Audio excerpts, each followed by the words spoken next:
Hey folks, welcome to Deer Corner. Welcome to the channel. This isn't what I want to do.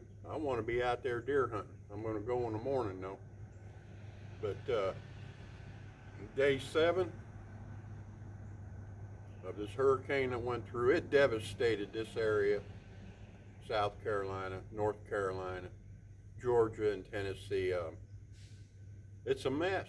It's a mess out there. See, none of us living in this area would ever think, and it's never happened before in history, that a hurricane would come this far inland and do this kind of damage. But it happened. And prepping for something like this is something that you just don't think about. But we're surviving. My camping skills, well, my family's camping skills kicked in. And that's where camping comes in. Your camping skills. First, you got to have shelter. Make sure your shelter's good. Camping skills. Fire. You got to have fire. You got to boil water. Boil in storm water. You don't have water. No power, no water. So you got to know how to boil water properly to turn storm water into drinking water. Camping. Flushing your toilet. You don't have running water. You don't pour your fresh water or your storm water in a toilet tank to flush the toilet. You use the water that you wash your hands and face with. Then you take that water and put it in your toilet tank and flush your toilet. You don't use your storm water. You don't use your fresh water. Camping.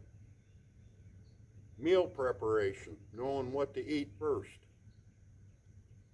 And move forward on what to eat. We're surviving. I got coffee right here. I'm making coffee. Camping. Camping skills are basically a fact of life right now. Without the camping skills, our survival would be rough, very rough. But like I say, we're cutting our way out. And that's something else that's funny. Don't rely on the government. The government's not going to be there. We opened up miles of roads ourselves. Groups went down cutting out trees off the roads, clearing the roads. Power companies out here now getting power up, but they're going down roads that we opened up. They didn't wait on the government to come through and open them up. The power company, I got to thank them, and the people that came out from other states came down here to help get the power up. I got to thank them. But if it wasn't for us opening these roads, and they had to rely on the government to come down these county and state roads and open them up, they wouldn't be moving as fast as they're doing. They're doing a dang good job right now. But we opened the roads for them to get through. A lot of people's eyes got opened up here. And our government's sitting on gold-plated toilet seats. Instead of using the funds to make sure our roads are safe and our power grid's safe, they rather sit on gold-plated toilet seats. And I think this area anyway, there's going to be a lot of questions are going to be asked. And why did this happen? Well, we know the storm, it happened, things happen. But some of this damage, some of these families that lost everything, should not have happened. There's misappropriated of funds that caused their havoc, caused their damage. It's bad. We're lucky. My heart goes out to the ones that lost everything. And really sitting back and thinking about the people that died in it. They didn't have to because of misappropriation of funds. That really hits home. But what also hits home is a YouTube channel. He goes by Jailbait and Tackle. On one of my camping videos, he left me a comment that camping is nothing like living like the homeless. Well, he's dead wrong on that. Camping's survival. Everybody should know it. Because what happened here will happen where you're living. You're going to run into some kind of damage here in the next few years. You're going to end up wishing you knew camping skills to survive. Don't plan on the government being there. It's not going to happen. Just like here, it's not going to happen. We haven't seen any government official of any sort from the state or the county trucks coming down the road here.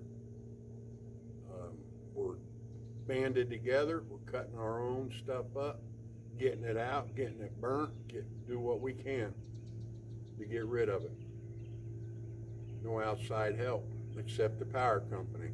Power company's out here doing what they can do, and they are very, very thankful that we did get the roads open for them, that they didn't have to wait on somebody to come in and do it. But his website, his YouTube channel is called Jailbait Tackle.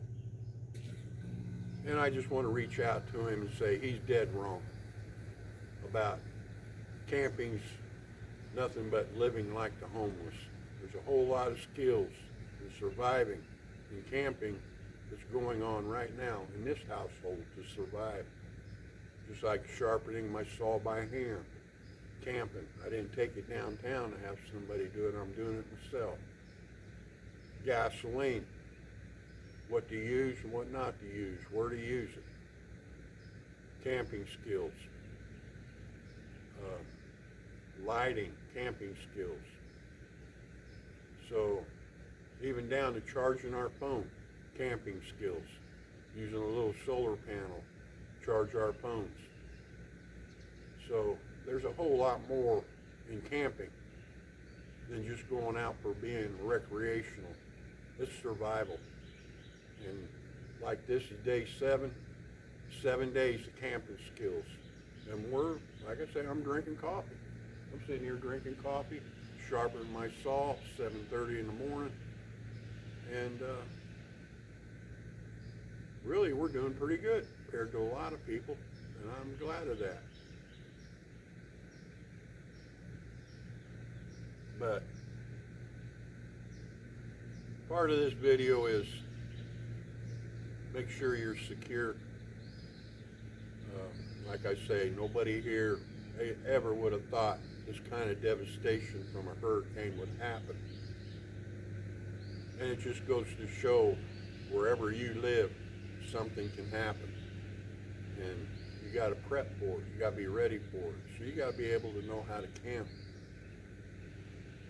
And for survival, don't plan on somebody else doing it for you. And what they're talking about is 70% of the people don't know how to camp, how to survive, or skills to survive, and that's funny. We got the roads open, and the very first people down the road were people that are just panicking and trying to go to town to get something. And my neighbor, I'm not going to mention no names, he was one of them. And he drove himself out of gas because nothing's open. No power in the town. No stores are open, no gas stations are open, nothing's open. But the roads are open. But we're getting the roads open for the dang power company to get out here. Make their job easier and quicker. But with no power, nothing's open. So we had a gentleman down the road here drive his vehicle till he ran out of gas. No survivor skill, never thought about it. So his eyes are open now. And he's jumping in and helping us out. Of course, we're neighbors, we're family, we're helping him out.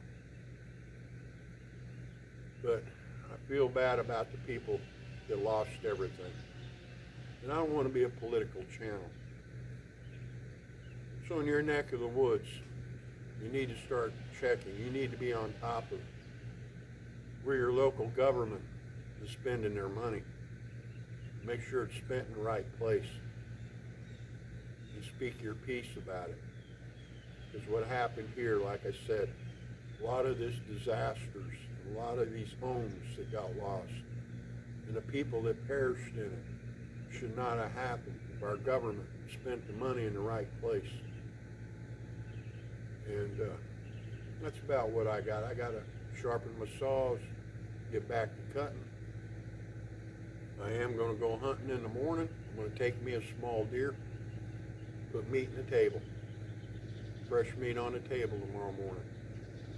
I'm going to use my skills and my knowledge of hunting, and I'm going to go out and take a small deer. I don't usually take a small deer, but I don't want to spoil a lot of meat. And what we don't eat, I'm going to salt it. And I'll bring you along on salted meat. That way, well, when the power comes on, when it gets on, we'll still have meat to eat. So, thanks for coming along.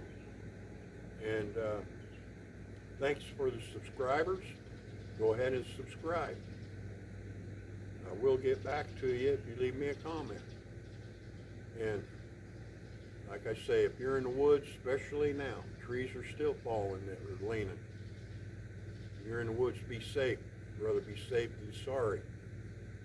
And this neck of the woods right now, a lot of people are trying to be safe. And we'll see you again.